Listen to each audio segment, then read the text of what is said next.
ਭਾਈ ਵੀਰ ਸਿੰਘ, ਜਿਨ੍ਹਾਂ ਨੂੰ ਕਿ ਆਧੁਨਿਕ ਪੰਜਾਬੀ ਕਵਿਤਾ ਦੇ ਪਿਤਾਮਾ ਅਤੇ ਪ੍ਰਕਿਰਤੀ ਦੇ ਕਵੀ ਵਜੋਂ ਜਾਣਿਆ ਜਾਂਦਾ ਹੈ। ਭਾਈ ਵੀਰ ਸਿੰਘ ਜੀ ਦਾ ਕਾਲ ਸੰਨ 1872 ਤੋਂ ਲੈ ਕੇ 1957 ਤੱਕ ਦਾ। ਭਾਈ ਵੀਰ ਸਿੰਘ ਜੀ ਆਧੁਨਿਕ ਪੰਜਾਬੀ ਸਾਹਿਤ ਦੇ ਪਿਤਾਮਾ ਮੰਨੇ ਜਾਂਦੇ ਨੇ।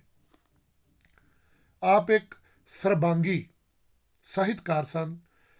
ਆਪ ਦਾ ਜਨਮ ਅੰਮ੍ਰਿਤਸਰ ਵਿਖੇ ਡਾਕਟਰ ਚਰਨ ਸਿੰਘ ਜੀ ਦੇ ਘਰ ਹੋਇਆ।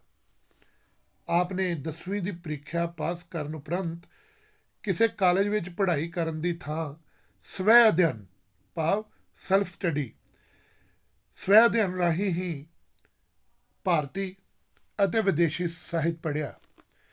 ਇਹਦੇ ਨਾਲ ਨਾਲ ਬੱਚਿਓ, ਮੈਂ ਤੁਹਾਨੂੰ ਇਹ ਵੀ ਦੱਸਣਾ ਚਾਹੁੰਦਾ ਹਾਂ ਕਿ ਸ਼੍ਰੀ ਹਰਿਮੰਦਰ ਸਾਹਿਬ ਭਾਵ ਦਰਬਾਰ ਸਾਹਿਬ ਸਵੇਰ ਦੇ ਸਮੇਂ ਜਦੋਂ ਜਿਹੜੇ ਫਲਾਵਰ ਜਾਂਦੇ ਨੇ, ਅਰਦਾਸ ਦੇ ਵੇਲੇ ਜਿਹੜੇ ਫੁੱਲ ਜਾਂਦੇ ਨੇ, ਉਹ ਭਾਈ ਵੀਰ ਸਿੰਘ ਜੀ ਦੇ ਬਗੀਚੇ ਤੋਂ ਜਾਂਦੇ ਨੇ। ਭਾਈ ਵੀਰ ਸਿੰਘ ਜੀ ਦਾ ਘਰ ਅੰਮ੍ਰਿਤਸਰ ਦੇ ਲਾਰੈਂਸ ਰੋਡ 'ਤੇ ਅੱਜ ਵੀ ਹੈ ਔਰ ਉੱਥੇ ਬਗੀਚਾ ਆ ਜਿਹਦੀ ਫੁਲਵਾੜੀ 'ਚੋਂ ਫੁੱਲ ਜਿਹੜੇ ਆ ਉਹ ਸ਼੍ਰੀ ਦਰਬਾਰ ਸਾਹਿਬ ਲੈ ਕੇ ਜਾਏ ਜਾਂਦੇ ਨੇ। ਅੱਜ ਅਸੀਂ ਇਹਨਾਂ ਦੀ ਕਵਿਤਾ ਟੁਕੜੀ ਜਗ ਤੋਂ ਨਿਆਰੀ ਦੀ ਪੜ੍ਹਾਈ ਕਰਾਂਗੇ। ਸੋ ਮੈਂ ਕਵਿਤਾ ਪੜ੍ਹਨ ਜਾ ਰਿਹਾ ਹਾਂ। ਅਰਸ਼ਾਂ ਦੇ ਵਿੱਚ ਕੁਦਰਤ ਦੇਵੀ ਸਾਨੂੰ ਨਜ਼ਰੀ ਆਈ। ਕਵੀ ਕਹਿ ਰਹੇ ਨੇ ਅਰਸ਼ਾਂ ਮੀਨੇ ਸਵਰਗ, ਭਾਵ ਸਵਰਗ ਦੇ ਵਿੱਚ ਇਹਨਾਂ ਨੂੰ ਕੁਦਰਤ ਦੀ ਦੇਵੀ ਨਜ਼ਰ ਆਈ। ਕੁਦਰਤ ਦੀ ਦੇਵੀ ਇੱਕ ਕਾਲਪਨਿਕ ਕਨਸੈਪਟ ਹੈ, ਇੱਕ ਕਲਪਨਾ ਹੈ ਕਵੀ ਦੀ। ਤੁਸੀਂ ਤਸਵੀਰ ਵੇਖ ਸਕਦੇ ਹੋ। ਇਸ ਤਰ੍ਹਾਂ ਦੀ ਆਪਾਂ ਵੀ ਇਮੈਜੀਨੇਸ਼ਨ ਕਰਕੇ ਵੇਖ ਸਕਦੇ ਹਾਂ ਕਿ ਜੇ ਕੁਦਰਤ ਦੀ ਦੇਵੀ ਹੁੰਦੀ ਤਾਂ ਇਸ ਤਰ੍ਹਾਂ ਦੀ ਹੁੰਦੀ। ਸੋ ਇਸ ਤਰ੍ਹਾਂ ਦੀ ਕੁਦਰਤ ਦੇਵੀ ਉਹਨੂੰ ਉੱਪਰ ਅਸਮਾਨ ਦੇ ਵਿੱਚ ਅਰਸ਼ਾਂ ਦੇ ਵਿੱਚ ਨਜ਼ਰ ਆਈ। ਹੁਸਨ ਮੰਡਲ ਵਿੱਚ ਖਲੀ ਖੇਡਦੀ ਖੁਸ਼ੀਆਂ ਸ਼ਹਿਬਰ ਲਾਈ। ਸ਼ਹਿਬਰ ਦਾ ਅਰਥ ਹੁੰਦਾ ਹੈ ਬਾਰਿਸ਼। ਸੋ ਇੱਥੇ ਕਵੀ ਕਹਿ ਰਹੇ ਨੇ ਕਿ ਉਹ ਕੁਦਰਤ ਦੀ ਦੇਵੀ ਹੁਸਨ ਮੰਡਲ ਵਿੱਚ ਭਾਵ ਆਕਾਸ਼ ਜਿਹੜਾ ਬੜਾ ਸੋਹਣਾ ਲੱਗ ਰਿਹਾ ਸੀ, ਉੱਥੇ ਖੇਡ ਰਹੀ ਸੀ ਅਤੇ ਉਹ ਖੁਸ਼ੀਆਂ ਦੀ ਬਾਰਿਸ਼ ਕਰ ਰਹੀ ਸੀ ਧਰਤੀ ਦੇ ਉੱਤੇ। ਫਿਰ ਉਹਨੇ ਕੀ ਕੀਤਾ? ਦੌੜੀ ਨੇ ਇੱਕ ਮੁੱਠ ਭਰ ਲਿੱਤੀ। ਉਸ ਵਿੱਚ ਕੀ ਆਇਆ? ਕਹਿੰਦੇ ਨੇ ਕਿ ਉਹਨੇ ਦੌੜ ਲਾਈ ਇੱਕਦਮ, ਅਤੇ ਜਿਵੇਂ ਨਿੱਕੇ ਬੱਚੇ ਖੇਡਦੇ ਨੇ ਅਤੇ ਕਈ ਵਾਰੀ ਹੱਥਾਂ ਦੇ ਵਿੱਚ ਮੁੱਠ ਦੇ ਵਿੱਚ ਕੁਝ ਭਰ ਲੈਂਦੇ ਨੇ, ਇਸੇ ਤਰ੍ਹਾਂ ਕੁਦਰਤ ਦੀ ਦੇਵੀ ਨੇ ਵੀ ਦੌੜ ਲਾਈ ਅਤੇ ਆਪਣੀ ਮੁੱਠ ਦੇ ਵਿੱਚ ਕਈ ਚੀਜ਼ਾਂ ਭਰ ਲਈਆਂ। ਹੁਣ ਕਵੀ ਇੱਥੇ ਦੱਸਣਾ ਚਾਹੁੰਦਾ ਹੈ ਉਸ ਦੇ ਵਿੱਚ ਕੀ ਆਇਆ, ਭਾਵ ਉਹਨੇ ਦੌੜ ਕੇ ਆਪਣੀ ਮੁੱਠ ਵਿੱਚ ਕੀ ਭਰ ਲਿਆ। ਉਸ ਵਿੱਚ ਪਰਬਤ, ਟਿੱਬੇ ਅਤੇ ਕਰੇਵੇਂ ਵਿੱਚ ਮੈਦਾਨ ਸੁਹਾਇਆ। ਹੁਣ ਪਰਬਤ 'ਤੇ ਤੁਸੀਂ ਸਾਰੇ ਜਾਣਦੇ ਹੋ, ਮੈਦਾਨ ਵੇਖ ਸਕਦੇ ਹੋ। ਇਹ ਕਸ਼ਮੀਰ ਦੀ ਹੋਈ ਤਸਵੀਰ ਹੈ, ਕਿੱਡੀ ਸੋਹਣੀ ਲੱਗ ਰਹੀ ਹੈ। ਪਰਬਤ, ਟਿੱਬੇ ਬੇਟਾ ਜਿਹੜੇ ਪਹਾੜ ਹੁੰਦੇ ਆ ਬਹੁਤ ਜ਼ਿਆਦਾ ਉੱਚੇ ਨਹੀਂ ਹੁੰਦੇ, ਘੱਟ ਉੱਚੇ ਹੁੰਦੇ, ਥੋੜ੍ਹੇ ਉੱਚੇ ਹੁੰਦੇ ਨੇ। ਅਤੇ ਕਰੇਵੇਂ ਹੁੰਦੇ ਜਿਹੜੇ ਟਿੱਬਿਆਂ ਦੇ ਉੱਤੇ ਪੱਧਰੀ ਥਾਂ ਹੋਵੇ। ਤੁਸੀਂ ਨੀਚੇ ਕਰੇਵੇਂ ਦੀ ਤਸਵੀਰ ਦੇਖੋ, ਉਹਦੇ ਵਿੱਚ ਤੁਹਾਨੂੰ ਇਸ ਤਰ੍ਹਾਂ ਲੱਗੇਗਾ ਕਿ ਜਿਵੇਂ ਪਹਾੜ ਫਲੈਟ ਹੋ ਗਏ ਨੇ। ਇਹ ਕੋਨੀਕਲ ਨਹੀਂ ਹੈ, ਤਿੱਖੇ ਨਹੀਂ ਹੈ। ਸੋ ਟਿੱਬੇ ਜਿਹੜੇ ਹੁੰਦੇ ਨੇ ਬਹੁਤ ਉੱਚੇ ਪਹਾੜ ਨਹੀਂ, ਇਹ ਜਦੋਂ ਪੱਧਰੇ ਹੁੰਦੇ ਨੇ ਅਤੇ ਇਹਨਾਂ ਨੂੰ ਕਰੇਵੇਂ ਕਿਹਾ ਜਾਂਦਾ ਆ। ਕਈ ਇਲਾਕਿਆਂ ਦੇ ਵਿੱਚ ਪੱਥਰਾਂ ਨੂੰ ਵੀ ਕਰੇਵੇਂ ਕਿਹਾ ਦਿੱਤਾ ਜਾਂਦਾ ਆ। ਸੋ ਅੱਗੇ ਮੈਦਾਨ ਤੁਸੀਂ ਵੇਖ ਸਕਦੇ ਹੋ, ਪਹਾੜੀ ਇਲਾਕੇ ਦੇ ਵਿੱਚ ਕਈ ਮੈਦਾਨ ਵੀ ਹੁੰਦੇ ਨੇ। ਸੋ ਅੱਗੇ ਗੱਲ ਕੀਤੀ ਹੈ ਹੋਰ ਕੀ ਆਇਆ ਜਿਹੜੀ ਕੁਦਰਤ ਦੀ ਦੇਵੀ ਨੇ ਮੁੱਠ ਭਰੀ। ਚਸ਼ਮੇ, ਜਿਹਨੂੰ ਅੰਗਰੇਜ਼ੀ ਦੇ ਵਿੱਚ ਤੁਸੀਂ ਸਪਰਿੰਗ ਕਹਿੰਦੇ ਹੋ, ਨਾਲੇ, ਨਦੀਆਂ, ਝੀਲਾਂ, ਨਿੱਕੇ ਜਿਵੇਂ ਸਮੁੰਦਰ। ਹੁਣ ਚਸ਼ਮੇ ਦੀ ਤੁਸੀਂ ਤਸਵੀਰ ਵੇਖ ਸਕਦੇ ਹੋ। ਚਸ਼ਮੇ ਬੇਟਾ ਪਹਾੜਾਂ ਦੇ ਵਿੱਚੋਂ ਪਾਣੀ ਆਪਣੇ ਆਪ ਹੀ ਫੁੱਟ ਪੈਂਦਾ ਹੈ ਜ਼ਮੀਨ 'ਚੋਂ, ਉਸ ਨੂੰ ਚਸ਼ਮੇ ਜਾਂ ਸਪਰਿੰਗ ਕਹਿੰਦੇ ਨੇ। ਕਈ ਮੁਲਕਾਂ ਦੇ ਵਿੱਚ ਇਹ ਜਿਹੜੇ ਚਸ਼ਮੇ ਹੁੰਦੇ ਨੇ ਇਹ ਗਰਮ ਪਾਣੀ ਦੇ ਹੁੰਦੇ ਨੇ। ਉੱਥੇ ਇਹਨਾਂ ਨੂੰ ਇੰਗਲਿਸ਼ ਦੇ ਵਿੱਚ ਗੀਜ਼ਰ ਕਿਹਾ ਜਾਂਦਾ ਆ। ਘਰਾਂ ਦੇ ਵਿੱਚ ਗਰਮ ਪਾਣੀ ਕਰਨ ਲਈ ਗੀਜ਼ਰ ਲੱਗੇ ਹੁੰਦੇ ਨਾ, ਉਹ ਗੀਜ਼ਰ ਜਿਹੜਾ ਵਾ ਉਹ ਲਫ਼ਜ਼ ਇਸੇ ਤੋਂ ਹੀ ਬਣਿਆ ਆ, ਪਰ ਇਹ ਠੰਡੇ ਪਾਣੀ ਦੇ ਚਸ਼ਮੇ ਨੇ। ਸੋ ਇਹਨੂੰ ਸਪਰਿੰਗ ਕਹਿੰਦੇ ਨੇ ਅੰਗਰੇਜ਼ੀ ਵਿੱਚ, ਅਤੇ ਉਸ ਤਰ੍ਹਾਂ ਚਸ਼ਮੇ। ਨਾਲੇ ਬੇਟਾ ਬਰਸਾਤੀ ਨਦੀਆਂ ਹੁੰਦੀਆਂ ਨੇ। ਜਦੋਂ ਬਾਰਿਸ਼ ਆਉਂਦੀ ਆ ਅਤੇ ਇਹ ਪਾਣੀ ਵਗਣਾ ਸ਼ੁਰੂ ਹੋ ਜਾਂਦਾ ਹੈ, ਜਦੋਂ ਬਾਰਿਸ਼ ਨਹੀਂ ਹੁੰਦੀ ਅਤੇ ਇਹ ਸੁੱਕੇ ਰਹਿੰਦੇ ਨੇ।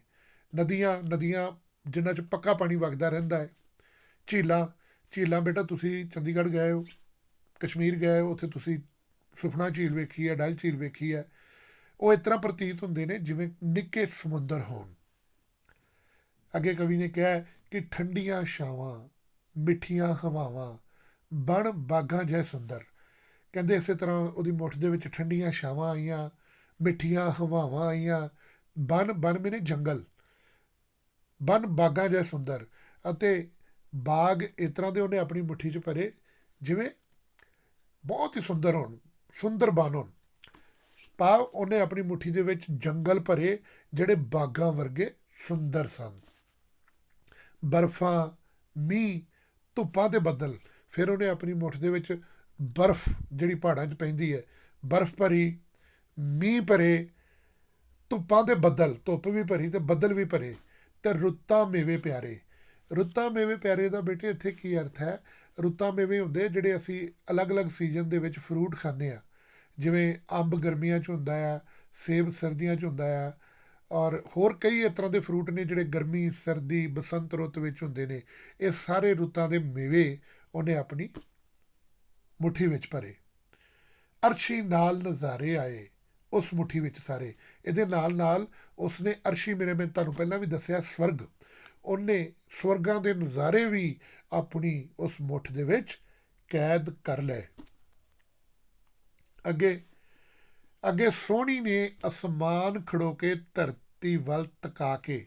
ਹੁਣ ਤੁਸੀਂ ਉੱਪਰ ਤਸਵੀਰ ਦੇਖੋਗੇ, ਜਿਹੜੀ ਇਮੈਜੀਨੇਸ਼ਨ ਹੈ ਕਿ ਕੁਦਰਤ ਦੀ ਦੇਵੀ ਹੈ, ਔਰ ਉਹਨੇ ਆਪਣੇ ਹੱਥਾਂ ਦੇ ਵਿੱਚ ਇਹ ਸਾਰੇ ਨਜ਼ਾਰੇ ਜਿਹੜੇ ਆ ਉਹ ਫੜੇ ਹੋਏ ਆ। ਔਰ ਇਸ ਤਰ੍ਹਾਂ ਲੱਗ ਰਿਹਾ ਹੈ ਕਿ ਇਹ ਜ਼ਮੀਨ ਦੇ ਥੱਲੇ ਕੁਦਰਤ ਦੀ ਦੇਵੀ ਇਹ ਸਾਰੇ ਨਜ਼ਾਰੇ ਧਰਤੀ 'ਤੇ ਸੁੱਟਣ ਲੱਗੀ ਆ। ਔਰ ਇਹੀ ਕਵੀ ਨੇ ਕਿਹਾ ਆ ਕਿ ਸੋਹਣੀ ਨੇ ਅਸਮਾਨ ਖੜੋ ਕੇ ਧਰਤੀ ਵੱਲ ਤਕਾ ਕੇ ਮੈਨੇ ਵੇਖ ਕੇ। ਸੋ ਕੁਦਰਤ ਦੀ ਦੇਵੀ ਜਿਹੜੀ ਬੜੀ ਸੋਹਣੀ ਲੱਗ ਰਹੀ ਸੀ, ਉਹ ਅਸਮਾਨ ਵਿੱਚ ਖੜੋ ਕੇ ਮੈਨੇ ਖਲੋ ਗਈ ਅਤੇ ਧਰਤੀ ਵੱਲ ਤੱਕਣ ਲੱਗ ਪਈ। ਇਹ ਮੁੱਠੀ ਖੋਲ੍ਹੀ ਅਤੇ ਸੁੱਟਿਆ ਸਭ ਕੁਝ ਹੇਠ ਤਕਾ ਕੇ। ਫਿਰ ਉਹਨੇ ਥੱਲੇ ਤੱਕ ਕੇ, ਭਾਵ ਵੇਖ ਕੇ, ਜਿਹੜਾ ਜੋ ਕੁਝ ਆਪਣੀ ਮੁੱਠੀ ਵਿੱਚ ਭਰਿਆ ਸੀ, ਹੱਥਾਂ 'ਚ ਭਰਿਆ ਸੀ, ਉਹ ਥੱਲੇ ਧਰਤੀ ਉੱਤੇ ਸੁੱਟ ਦਿੱਤਾ। ਜਿਸ ਥਾਵੇਂ ਧਰਤੀ 'ਤੇ ਆ ਕੇ ਇਹ ਮੁੱਠ ਡਿੱਗੀ ਸਾਰੀ। ਅੱਗੇ ਕਵੀ ਕਹਿੰਦੇ ਨੇ ਕਿ ਜਿਹੜੀ ਥਾਂ 'ਤੇ, ਇਸ ਧਰਤੀ 'ਤੇ ਉਹਨਾਂ ਦੇ ਮੁੱਠ ਵਿੱਚ ਜੋ ਕੁਝ ਭਰਿਆ ਸੀ, ਇਹ ਸਾਰਾ ਕੁਝ ਆ ਕੇ ਡਿੱਗਿਆ। ਉਸ ਥਾਂ ਕਸ਼ਮੀਰ ਬਣ ਗਿਆ ਟੁਕੜੀ ਜਗ ਤੋਂ ਨਿਆਰੀ। ਉਸ ਥਾਂ 'ਤੇ ਜਿੱਥੇ ਕੁਦਰਤ ਦੀ ਦੇਵੀ ਨੇ ਸਾਰੇ ਨਜ਼ਾਰੇ ਸੁੱਟੇ, ਉਸ ਜਗ੍ਹਾ 'ਤੇ ਕੀ ਬਣ ਗਿਆ? ਕਸ਼ਮੀਰ। ਅਤੇ ਟੁਕੜੀ ਜਗ ਤੋਂ ਨਿਆਰੀ। ਅਤੇ ਇਹ ਧਰਤੀ ਦੀ ਟੁਕੜੀ ਸਾਰੀ ਦੁਨੀਆ ਤੋਂ ਨਿਆਰੀ ਬਣ ਗਈ। ਭਾਵ ਇਹ ਇੱਕ ਤਰ੍ਹਾਂ ਦਾ ਸਵਰਗ ਬਣ ਗਿਆ। ਇਸੇ ਲਈ ਜਿਹੜਾ ਕਸ਼ਮੀਰ ਹੈ ਬੇਟਾ, ਉਹਨੂੰ ਧਰਤੀ 'ਤੇ ਸਵਰਗ ਕਿਹਾ ਗਿਆ ਆ। ਹੋਰ ਵੀ ਬੜੇ ਕਵੀਆਂ ਨੇ, ਦੂਜੀਆਂ ਭਾਸ਼ਾਵਾਂ ਦੇ ਕਵੀਆਂ ਨੇ ਲਿਖਿਆ ਹੈ। ਹਿੰਦੀ ਦੇ ਵਿੱਚ ਵੀ ਲਿਖਿਆ ਕਿ ਧਰਤੀ ਪਰ ਅਗਰ ਸਵਰਗ ਹੈ ਤਾਂ ਯਹੀ ਹੈ, ਯਹੀ ਹੈ, ਯਹੀ ਹੈ। ਭਾਵ ਕਸ਼ਮੀਰ ਨੂੰ ਧਰਤੀ 'ਤੇ ਸਵਰਗ ਕਿਹਾ ਗਿਆ ਹੈ। ਔਰ ਭਾਈ ਵੀਰ ਸਿੰਘ ਨੇ ਬੜੀ ਵਧੀਆ ਢੰਗ ਦੇ ਨਾਲ ਇਸ ਕਵਿਤਾ ਦੇ ਵਿੱਚ ਇਹ ਗੱਲ ਜਿਹੜੀ ਆ ਉਹ ਬਿਆਨ ਕੀਤੀ ਆ ਕਿ ਕੁਦਰਤ ਦੀ ਦੇਵੀ ਨੇ ਇਹ ਸਾਰੇ ਨਜ਼ਾਰੇ ਆਪਣੇ ਹੱਥ ਵਿੱਚ ਭਰ ਕੇ ਇੱਥੇ ਸੁੱਟੇ ਆ, ਔਰ ਕਸ਼ਮੀਰ ਦੀ ਧਰਤੀ ਨੂੰ ਇਹ ਬਖਸ਼ਿਸ਼ ਮਿਲੀ ਆ। ਮੈਨੂੰ ਉਮੀਦ ਹੈ ਕਿ ਤੁਹਾਨੂੰ ਇਹ ਕਵਿਤਾ ਚੰਗੀ ਤਰ੍ਹਾਂ ਸਮਝ ਆ ਗਈ ਹੋਵੇਗੀ। So thank you so much. God bless you all.